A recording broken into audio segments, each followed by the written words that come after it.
మానవ సేవయే మాధవ సేవ అని అటువంటి సేవలను క్రైస్ట్ బాప్టిస్ట్ చర్చ్ స్త్రీల సంఘం నిర్వహించడం అభినందనీయమని చర్చ్ సంఘ కాపరి వి సాల్మన్ సతీష్ పేర్కొన్నారు. కాకినాడ మహాత్మా వీధిలో గల క్రైస్ట్ బాప్టిస్ట్ చర్చ్ ఆధ్వర్యంలో లెప్రసీ వ్యాధిగ్రస్తులకు దుప్పట్ల పంపిణీ కార్యక్రమం జరిగింది. కార్యక్రమానికి చర్చ్ స్త్రీల సమాజం ప్రెసిడెంట్ రాజేశ్వరి అధ్యక్షత వహించగా చర్చ్ సంఘ కాపరి వి సాల్మన్ సతీష్ ముఖ్య అతిథిగా పాల్గొని వాక్య పరిచర్య చేసి దైవ వర్తమానం అందించారు. కార్యక్రమంలో భాగంగా లెప్రసీ రోగులకు దుప్పట్లు, టవల్స్ పంపిణీ చేసి భోజనం అందించారు.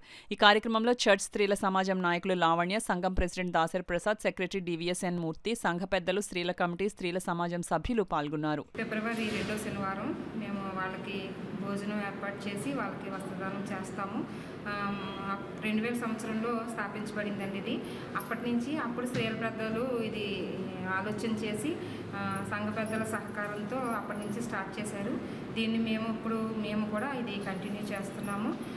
సుమారు 100 మంది లెపర్సీ వాళ్ళకి మధ్యాహ్నం భోజనం పెట్టి వాళ్ళకి దుప్పట్లు, టవల్స్ ఇచ్చి ఇంకా అనేక రకమైన సహాయం చేసి వాళ్ళకి రవాణా ఛార్జీలు కూడా ఇచ్చి వాళ్ళని మేము ప్రోత్సహించి వాళ్ళకి మంచి భోజనము అది పెట్టామండి.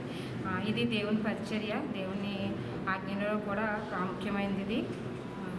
నిన్ను వల్లే నీ పొరుగు వారిని ప్రేమించాలి అన్న వాక్యం మాకు అది దాన్ని బట్టి మేము ముందుకు వెళ్తున్నాము.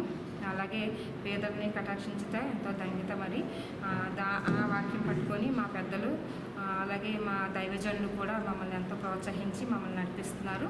దాన్ని బట్టి మా సంఘ పెద్దలకి అలాగే మా సంఘ కాపరి గారికి వందనాలు తెలియజేస్తున్నాను. అలాగే మేము కూడా ప్రతి సంవత్సరము ఇలాగే పేదలకి ఇలా సహాయం చేయాలని అనేక కార్యక్రమాలు చేపట్టాలని మీ అనుదిన ప్రార్థనలో జ్ఞాపకం చేసుకోండి. ఇక్కడికి వచ్చి ఈ యొక్క కార్యక్రమంలో పాల్గొనడానికి దేవుడు మరోసారి అందరికీ కూడా అవకాశం ఇచ్చి ఉన్నాడు. మరి ప్రతి సంవత్సరం కూడా ఇదే విధంగా మరి క్రైస్ట్ బాప్టిస్ట్ చర్చ్ స్త్రీల సమాజం వారు చేసే ఏర్పాట్లు చాలా చక్కగా జరిపిస్తారు.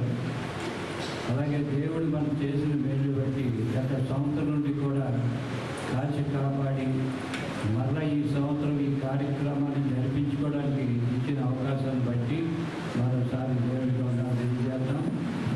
మరి మీ ఆరోగ్యాలు ఎలా ఉన్నాయి, ఏమిస్తున్నారు అన్నీ ప్రతిదీ మీకు ఇచ్చి స్త్రీల సమాజం వారు నిజంగా అభినందించాలి. అలాగే మేము ప్రతి సంవత్సరం మేము వెళ్తున్నాం. ఆ స్త్రీల సమాజం కోసం మీరు అనుదిన ప్రాంతంలో ప్రార్థన చేస్తున్నారా మా సంఘం కోసం? అలాగే ప్రతి సంవత్సరం మా పిలుస్తున్నాం కాబట్టి మా సంఘం ఇంకనూ అభివృద్ధి చెంది మిమ్మల్ని ఘనంగా సత్కరించాలని మేము కోరుకుంటున్నాం. మీరు మీ కుటుంబ ప్రార్థనలో మా సంఘం కోసం ప్రార్థన చేయండి. అలాగే ఇంకనూ మా సంఘం అభివృద్ధి పరచాలని ప్రార్థనలో మీరు జ్ఞాపకం చేసుకోండి. పరిచర్యలు చేసేటువంటి వారికి సంస్థలకు కూడా ఎంతగానో ప్రేమించి సేవ ఎక్కడైతే అందరి ప్రదేశాలకు వెళ్ళేటువంటి వారికి మేము వెళ్ళకపోయినా వెళ్ళే వారిని పంపించేటువంటి కార్యక్రమాలు కూడా మా సంఘంలో ఎంతగానో జరుగుతున్నాయి.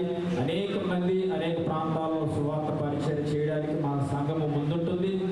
అలాగనే మీ విషయంలోనూ కూడా దేవుడు ఇలాంటి కృప మరి దేవుడు సహాయం చేయడానికి ఇష్టపడి మీ ద్వారానే దేవుడు మహిమపరుస్తున్నాడని నేను విశ్వసిస్తున్నాను. మరి ఈ రీతిగా దేవుడు మా సంఘాన్ని అభివృద్ధి పరుస్తూ అనేక రంగాలలో మరి సేవ పరిచర్య కొనసాగ